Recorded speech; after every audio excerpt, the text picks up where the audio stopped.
Salut à tous, ici Raph Trolson. On démarre une nouvelle vidéo de suivi de compte avec Cave et probablement ces deux serveurs principaux qui sont le 63 et le 73. Aujourd'hui, on est sur le 63. Alors, à l'ouverture du compte, on a 3 transcends, CSFX et V0, donc ça sent certainement le Sealand Abyss. Hop, ouais, ça doit partir sur ça, je pense. Tac, où est-ce qu'il en est? 24. Eh, il lui manque que le dernier boss. En soi, c'est pas mal, il est plutôt bien avancé. Euh, ok, donc on va voir si on arrive à terminer son Sealand. Ensuite, on va analyser un petit peu son compte, voir quels peuvent être ses objectifs et sa ligne directrice. Donc pour le Sealand Abyss, en termes de stats ici, alors il va lui manquer vachement d'HP. Alors, normalement, c'est censé être 34 millions et demi qu'il faut. Peut-être que ça a diminué. On va voir. Enfin, ce que j'ai en tête, on va voir si on peut baisser les prérequis. Est-ce qu'il y a de quoi faire? Ouais. Là, il a de quoi faire une autre Ignis, je pense. Parce qu'il y en a une là, il doit avoir deux coffres qui traînent. Ouais. Hop. Ignis 1. Merde. C'est qu'il faut rater. Il faut faire open là. Une là. Ici, il doit y en avoir une autre. Hop là, donc on part directement sur une Ignis. Hop, tac. 3 Ignis. Ah oui, il aura son event à faire aussi. Creation Circle. Pourquoi il lui manque. Pourquoi il gueule? Bah, ça va être parce qu'on n'a pas sélectionné les héros. 1, 2, 3, 4, 5, 6, 7, 8, 9, 10, 11, 12, 13. Alors on va juste faire. Il a pas. Tac. On va sortir peut-être 40, c'est bien. Voilà. 40, c'est plutôt pas mal. Ça, on peut lui en sortir 100, je pense. On va faire quelques fusions. Hop. Histoire de faire tourner un petit peu. Tac. Ok, c'était pas ouf, mais c'est toujours ça. Alors là, qu'est-ce qu'on a? 1, 2, 3, 4, 5, 6, 7, 8, 9, 10, 11, 12, 13. Tac.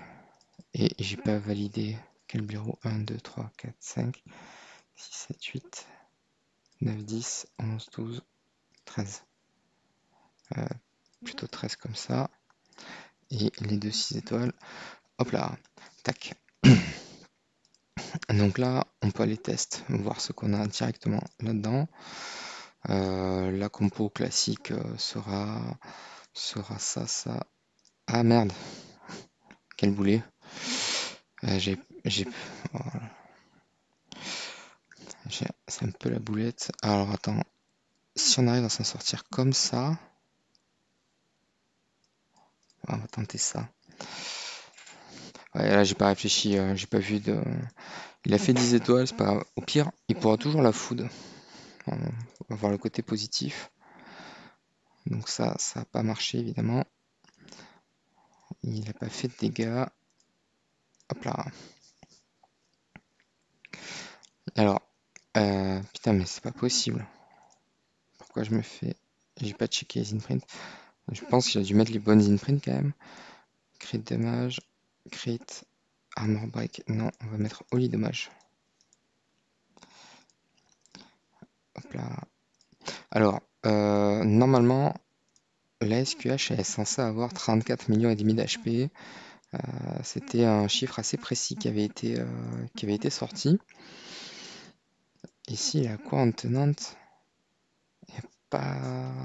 Ok, au max de ce qu'il peut avoir. Hop. Alors, faut pas hésiter à augmenter vos levels. C'est hyper important. Hop. Ok. Alors, ça fera pas une div de fou. Il devrait passer à 30 millions peut-être. 9. Ok. Allez, là il faut juste un petit peu de chance. Alors, là ce qui va se passer en fait, c'est que la SQH, elle va bénéficier de 2 ignis, d'accord? Ensuite, quand la ligne du bas va se faire éclater, la ignis 9 étoiles va aider en fait la E5, d'accord? On voit que là, SQH a double bonus, ok? Ça va lui permettre d'être un peu plus balèze pour la suite. Voilà, on va voir si ça lui permet de survivre ou pas. Alors, qu'est-ce que ça donne? Tac. Donc l'avantage de faire taper SQH en premier, c'est que du coup elle prend pas les debuffs sur le tour. Donc ça lui permet de faire des gros chiffres. Et elle se fait poutrer.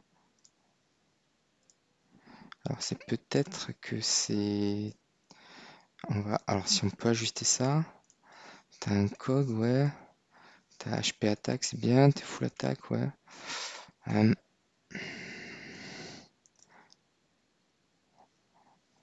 26% d'attaque. Si je teste juste en faisant ça. Alors après, j'ai vu ces coffres-là. Là, il en a 5. Il est à l'aise en termes de... Il est à l'aise ici. Et les transcendes sont les meilleures tenantes. Donc, en fait, que ce soit SFX,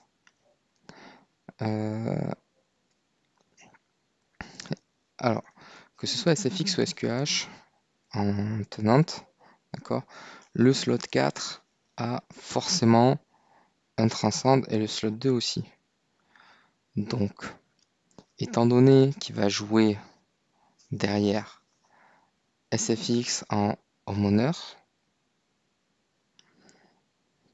mais là c'est débile. En fait, c'est soit on fait Waldeck V4. Globalement, c'est ça en fait le dilemme. C'est soit Waldeck, on le monte V4, parce qu'il a en plus il a la foot, ça fait 1, 2. Est-ce qu'il a la foot pour faire des 10 étoiles là? T'as des Walter? Non. Alors là, il va falloir réfléchir un petit peu. En fait, pour savoir comment cramer ces coffres-là, je pense que le plus simple, c'est ça. Alors ça va. Si on prend le dernier Fluorite, ça va donner beaucoup plus de boost depuis Starwing, Jara. Par contre, à terme, avec SFX, il voudra des rocks, mais pourra tout. En fait, il prendra Spac le mois prochain. Je pense qu'il aura l'occasion. Hop, on va partir sur Fluorite. Ça va être un gain immédiat. Et à terme, il va forcément faire un Asmo. Tac. Alors, c'est pas un boost de ouf, mais c'est toujours ça qui est pris. Alors, est-ce que tu as progressé un petit peu? 300k, ok. Bon, ben regardons maintenant ce que ça donne ici.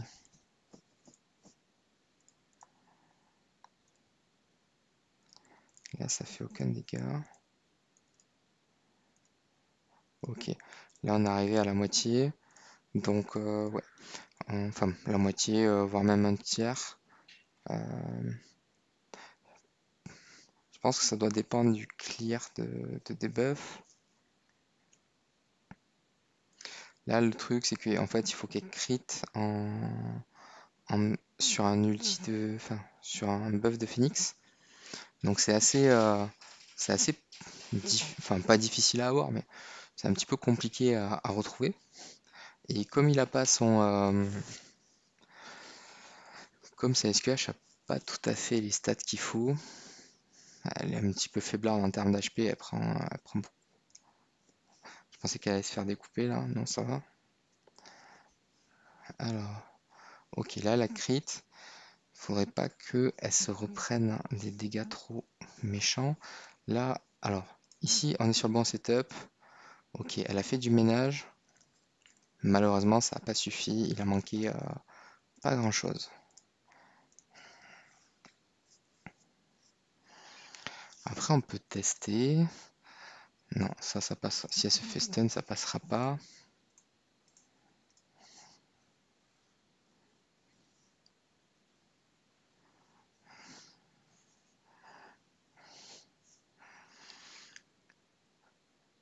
Donc là, c'est plutôt pas mal. On a une Ignis qui va pouvoir être boostée un petit peu. Donc là, la E5, elle devrait survivre. Enfin, la V4, elle devrait survivre un petit peu. J'espère. Le buff de Waldeck est pas dégueulasse sur le build. Sauf que comme enfin, il se purifie assez vite, ça ça sert un petit peu à rien. Ça sert un petit tour, quoi. Donc là, on a juste besoin en fait qu'elle enchaîne les crits au bon moment. C'est pas gagné. Ouais, non, c'est le problème de ce Sealand là. Alors, il est vachement accessible en termes de setup. Par contre, ça devient vite très très prise de tête quand on n'a pas, quand on a, enfin, quand on n'a pas la bonne séquence. Là, on est vraiment sur est-ce que on va arriver à trouver la bonne séquence du premier coup pour bah, passer, sinon on est perdu. Et c'est encore plus flagrant sur le Sealand Dark avant Aspen, parce que c'était tellement random, il y avait tellement de conditions dans la séquence parfaite que il y a plein de joueurs qui sont devenus fous juste sur ce Sealand là en fait.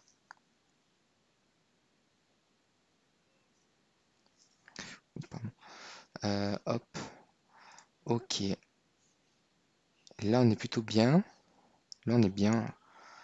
Tac. Ouais, dommage. On était bien jusqu'à que le boss il récupère de la vie en fait, hein. Enfin de l'énergie plutôt. Donc là, si on, si on veut progresser sur celui-là, alors après, ce qui peut être envisagé éventuellement, on va sortir une Ignis 9 étoiles pour remettre un Destroyer. On va regarder ce que ça peut apporter. Alors pour l'Ignis V4, ça apportera rien, pour SQH, ça apportera un petit peu plus de dégâts. Peut-être que c'est ça qui manque pour la suite. Même si j'ai quand même l'impression que par rapport au setup que j'avais utilisé, euh, il lui manque quand même, je pense, 5 millions d'HP.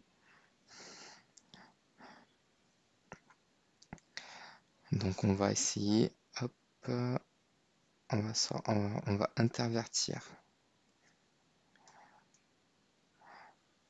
On va intervertir, on a dit. Ça, on va sortir ça comme ça.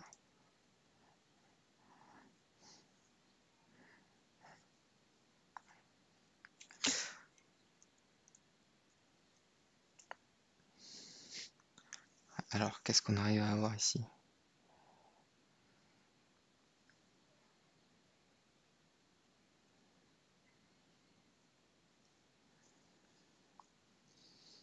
Ok, donc là, elle a réussi à se mettre full vie, ça c'est plutôt bien. Alors après, peut-être qu'on peut lui privilégier notre stone.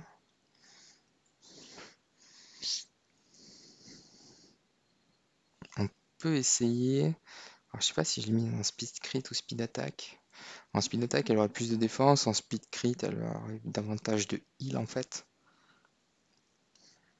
Après, voilà, c'est plus une question de est-ce qu'on arrive à avoir la bonne séquence qu'il faut. Là, tac, elle se met bien. Ouais. Non, ça n'a pas suffi. Ça n'a pas suffi. On peut essayer de revoir la stone. Hop.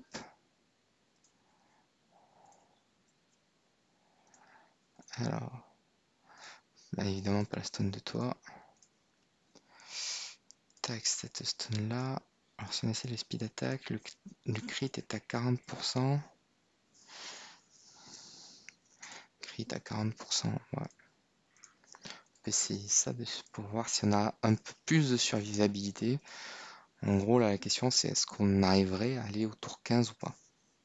Si on arrive à aller au tour 15, on peut se dire tiens, en fait là on est devenu beaucoup plus défensif. C'est-à-dire qu'on va avoir moins de heal, on va encaisser, euh, on va encaisser plus au passage.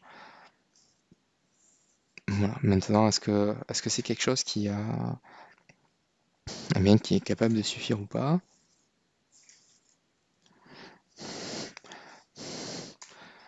Ouais, bon, tour 4, on s'est fait des pops.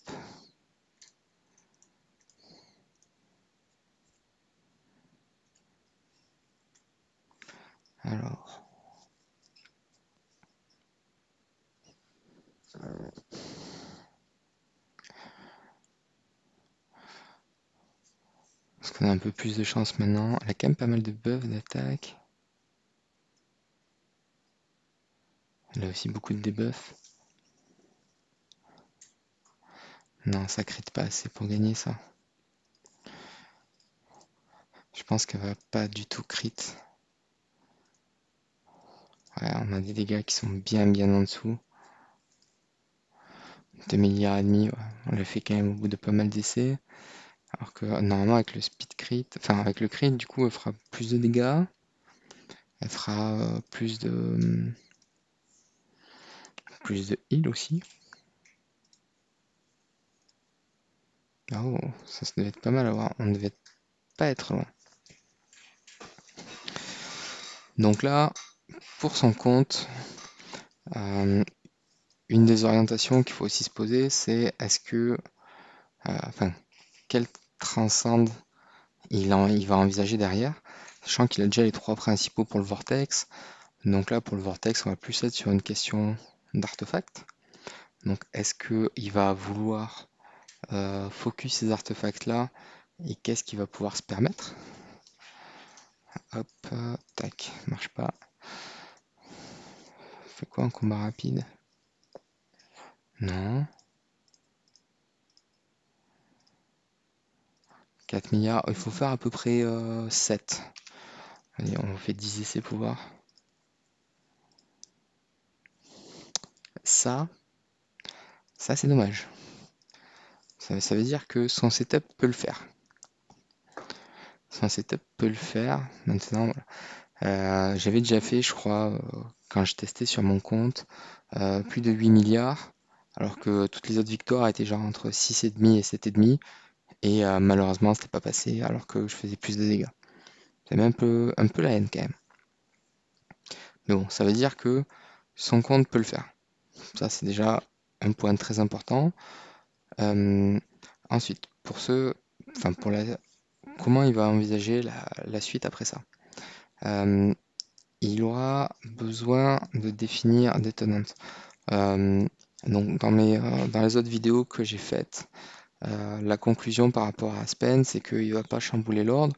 Il arrive à la fin, on va vouloir privilégier SFX, Rennes, Jara, Vesa. Et ensuite, on peut envisager de faire Aspen et Asmodel.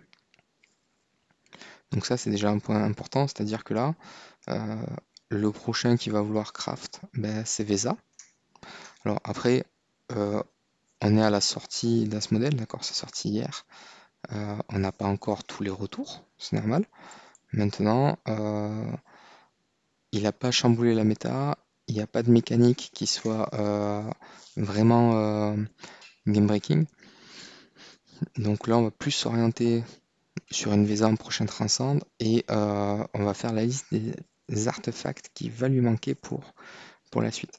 Par contre, là où il y a peut-être un truc à envisager avant de faire une Vesa, c'est que il va avoir besoin de grosses stats pour sa SFX, pour aller chercher le vortex. Donc, il va avoir besoin d'avoir un Asmo V4.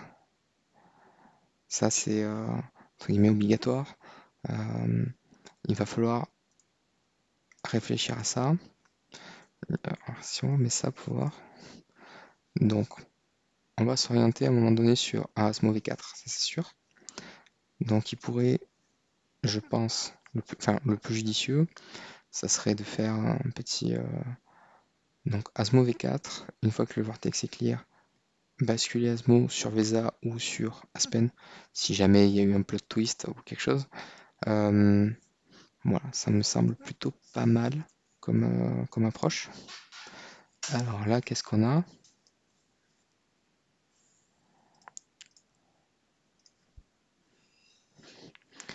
Alors après, hop. Allez, on fait quelques tests avec cette Ignis-là. Oula.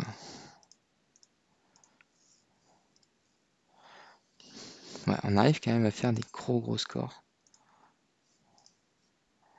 Mais ça donne envie, hein. Après, quand on les regarde, on fait de la merde. Donc, ouais, j'ai l'impression qu'avec cette quatrième Ignis, On a l'impression d'être dans l'opulence des Ignis. Et on fait 10 essais. C'est pas mes j'aime. Hop là. Non, je déconne, c'est pas mes j'aime, il faut.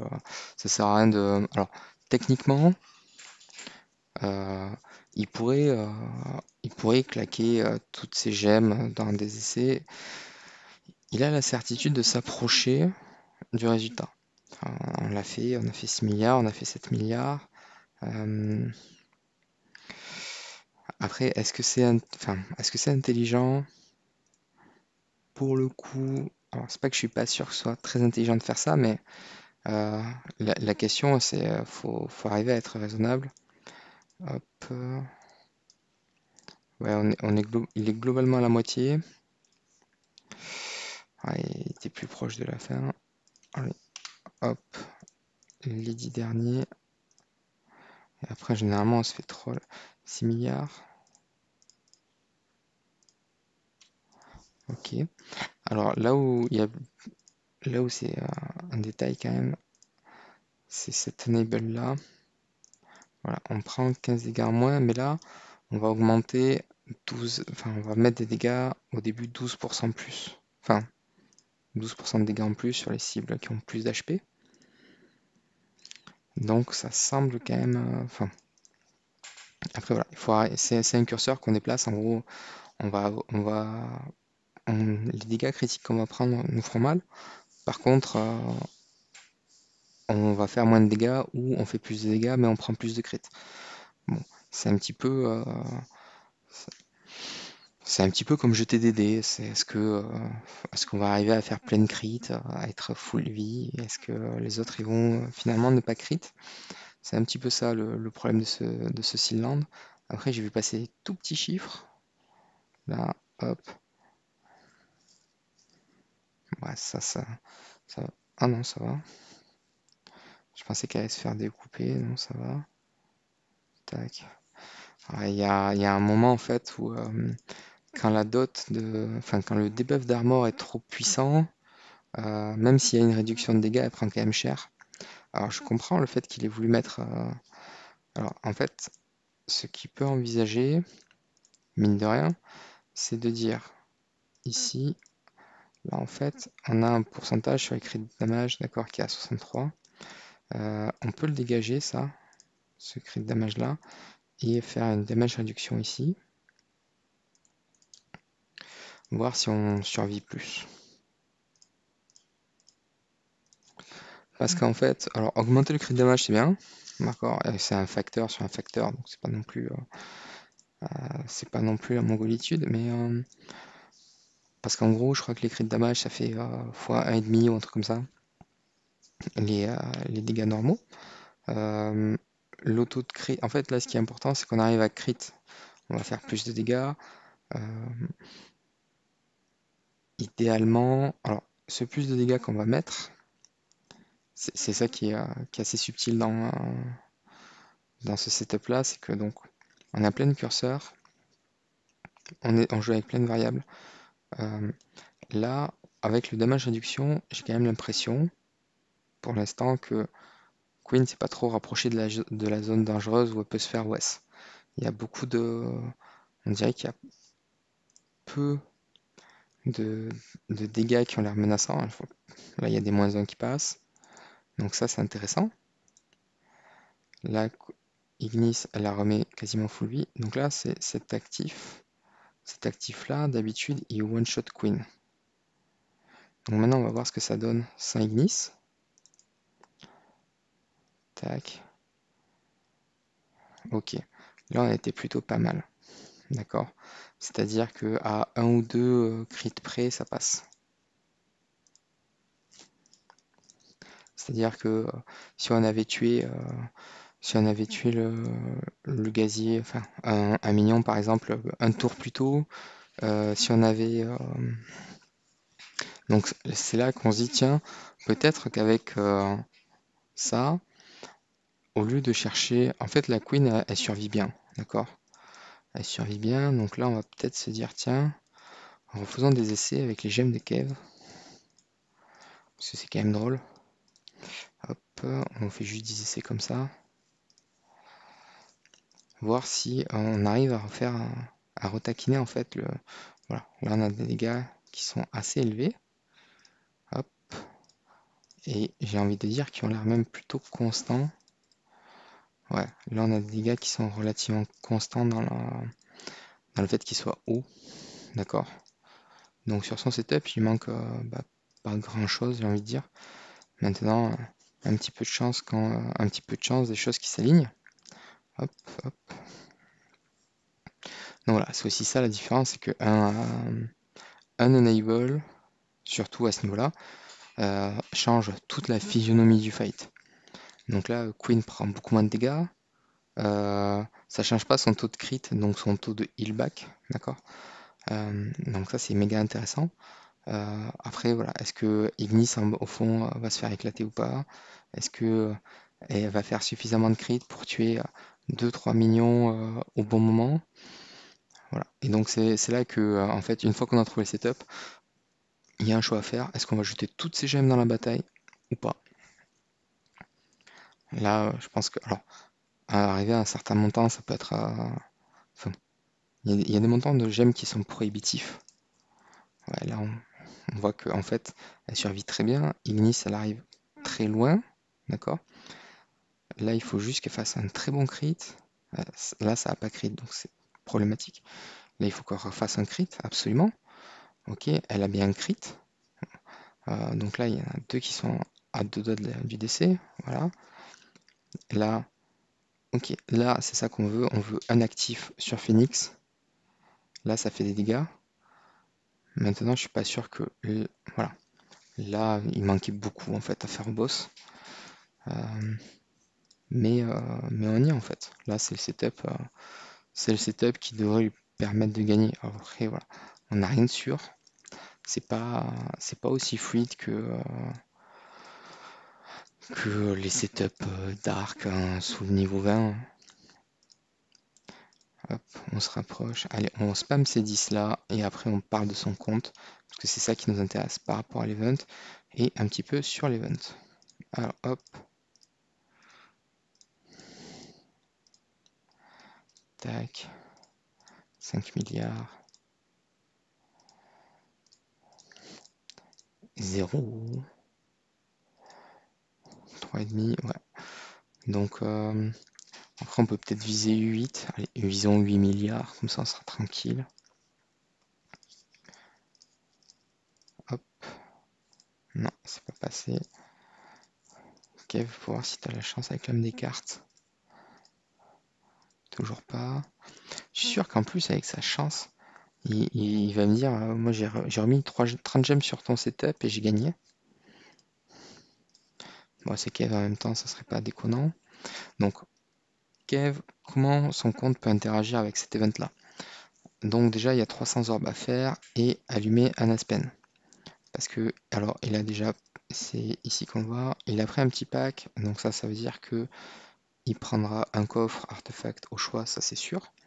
Donc, hop, on va aller allumer le petit Aspen. Tac, il n'y a pas d'Aspen. Il n'y a vraiment pas d'Aspen. Il a 320 orbes à faire. Moi, je pense qu'on va faire. Alors, ce qu'on voit là, c'est que ici, en food, il a rien, d'accord. Donc, on va dire qu'on va faire 80 ou 160 orbes là-dedans. On va essayer. Alors là, en fait, il faut qu'il recapitalise sur de la food, donc je pense que c'est même 160. Hop, tac. Par contre, j'ai pas compté. Ça doit faire 60. 60.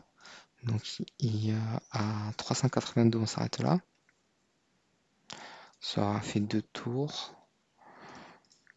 Là, l'idée, c'est juste de passer, enfin, de récupérer un tout petit peu de food parce que c'est ça qui va le bloquer à son niveau, je pense. Ouais.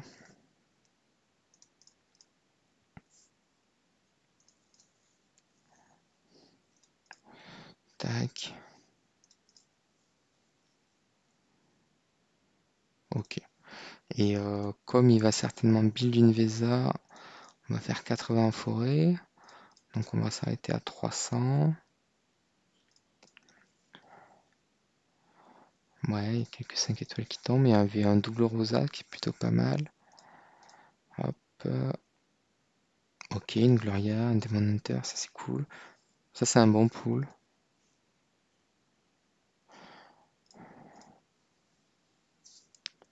Ok, et après on va faire 20 là. Hop. Ok. 30 ici et 30 en abyss. Alors, après les orbes, c'est vraiment... Il n'y a pas trop de questions à se poser, je pense. Hop.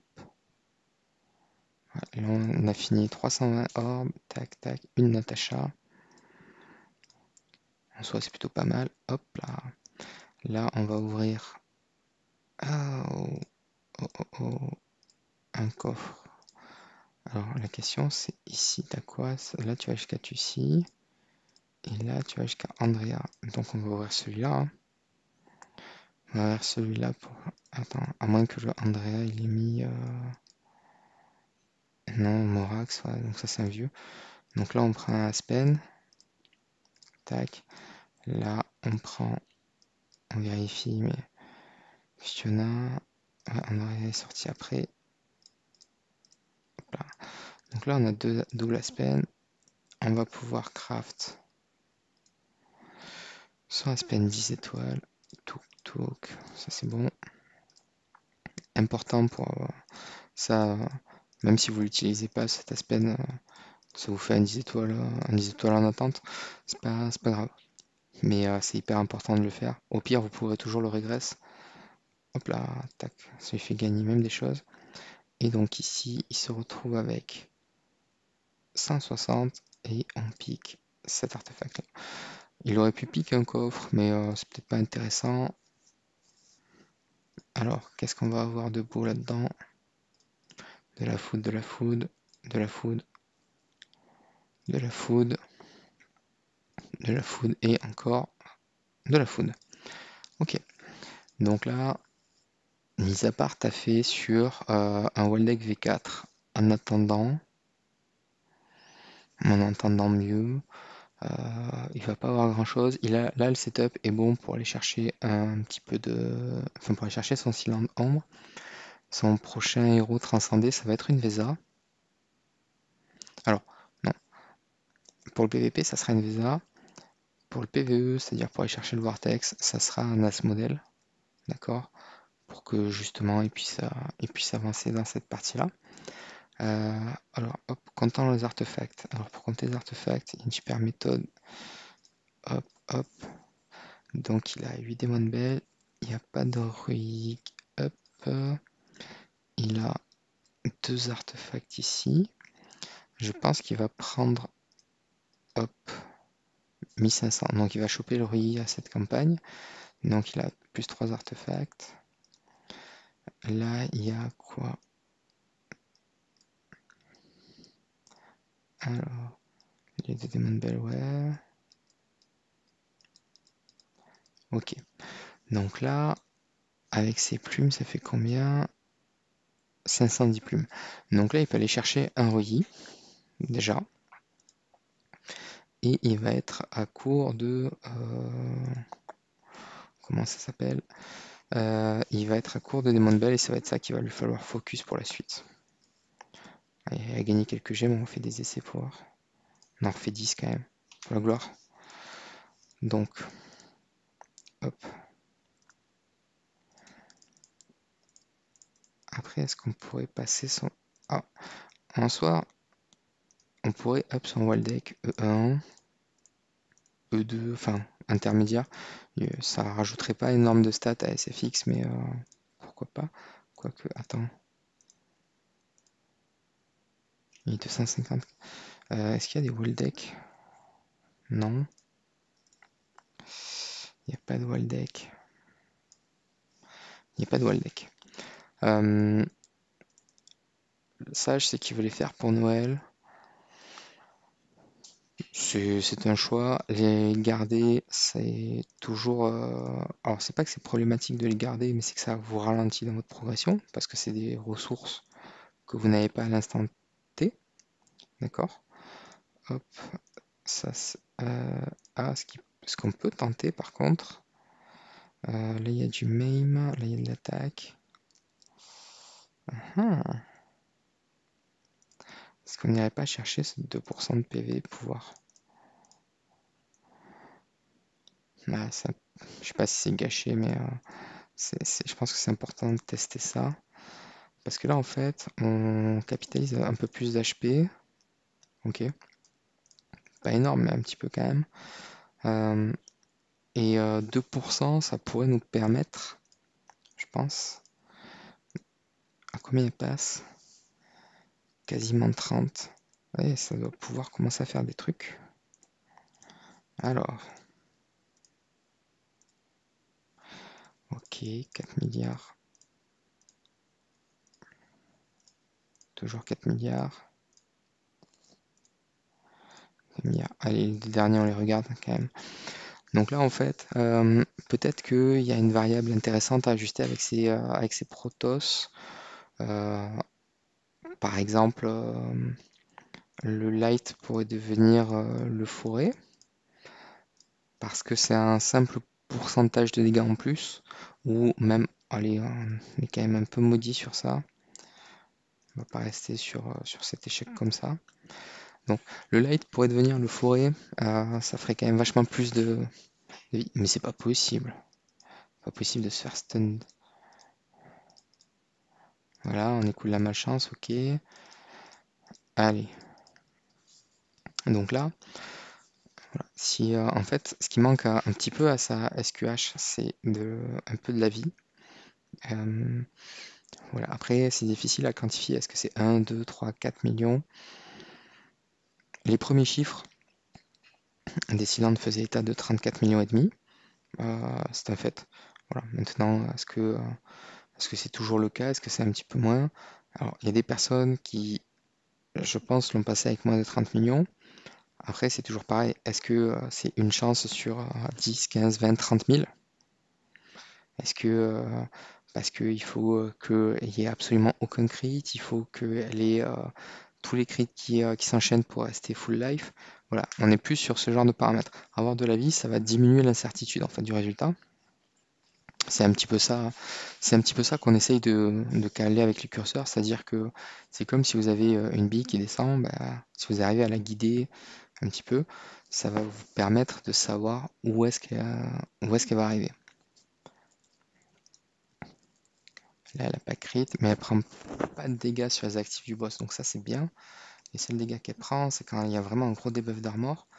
Ok, là, c'est bien. Mais est-ce qu'elle va arriver à tuer le boss? Et non. Malheureusement, là, on ne tue pas le boss. On ne tue pas le boss. On ne tue pas le boss. On ne tue pas le boss. Alors, on ne tue pas le boss, mais est-ce que...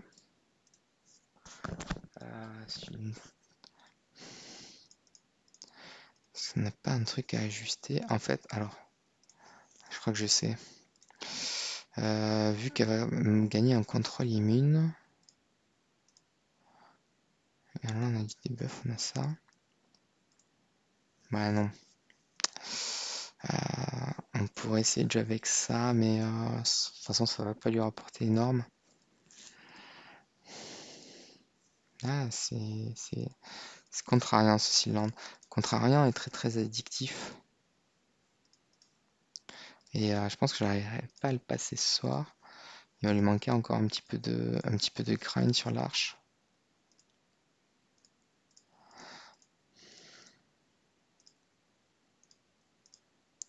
Allez, dernier coup pour ce soir. Donc voilà, dans cet event là, donc si comme Cave, vous pouvez vous permettre, je l'avais déjà dit, oh non, on va pas se faire stun sur le dernier, je pars pas sur un stun. Hop. Si vous pouvez vous permettre un mini pack, une carte mensuelle ou les coffres pour les litérer, c'est un très très bon deal. Ça vous permet d'avoir une progression et de choper un artefact. Après, si vous voulez faire un stock de cartes mensuelles pour aller chercher un artefact, c'est encore mieux. Sachant qu'il vous faudra à peu près pour faire free to play et avoir les deux artefacts. Je crois que ça va vous faire 16 cartes mensuelles. Faudrait que je recompte. Faudrait que je regarde à combien elles sont en expérience VIP ces cartes-là. On va regarder ça vite juste après le fight. C'est un exercice que j'ai pas fait de regarder combien quoi pique. Moi sur mon main j'ai max l'event. On a dit qu'on arrêtait. Les cartes mensuelles sont à combien? Elles sont à 750. Ouais non c'est peut-être pas. Si je pense que c'est ça. C'est-à-dire que là, il en faut 20 pour faire. Hop, si on fait 750 x 20, on arrive à 15 000 divisé par 50, ça fait 300. Non, du coup, ouais, c'est ça. Il va avec. En fait, on va vouloir 160 points pour le shop. D'accord, on en a 150 là. Si là, après, il veut stacker des cartes mensuelles, en gros, il va lui manquer 150 points divisé par 7 et... Pourquoi j'arrive? Non. Là, il va lui falloir... Ah, j'y arrive pas ce soir. J'y arrive pas. Il va lui falloir, je crois... Là, comme ça, je dirais une quinzaine de cartes. Parce que... de toute façon, c'est pas compliqué, hein. C'est... En fait, ce qu'il faut se dire, c'est que là, il va lui manquer... donc... Tac, il lui manque 150 points. Un point, c'est 1 dollar. Une carte mensuelle, elle sort à 15 $. Donc, il lui en faut 10. Voilà. On va simplifier ça comme ça. Voilà, c'est tout pour le compte de Kev. Donc, le Sealand va l'occuper un moment, le temps qu'il arrive à le passer. Ensuite, ce sera un craft d'Asmodel pour avoir sa SFX au max. Là, il va faire un Splendid Rouillé sur cet event. Et après, on va aller s'attaquer au Vortex et en parallèle à d'autres Sealand, mais priorité au Sealand Abyss pour farmer beaucoup plus de coffres comme ça. Non, perdu. Il est déjà ouvert et en plus on ne les a pas smash aujourd'hui. Voilà. Hop, ces coffres-là en fait, on veut ouvrir parce qu'ils nous rapportent plein de ressources et que les ressources de l'illitéré, c'est devenu les nouvelles shards. Voilà. Bon, j'ai fait un petit peu long cette fois-ci, je pensais faire beaucoup plus court.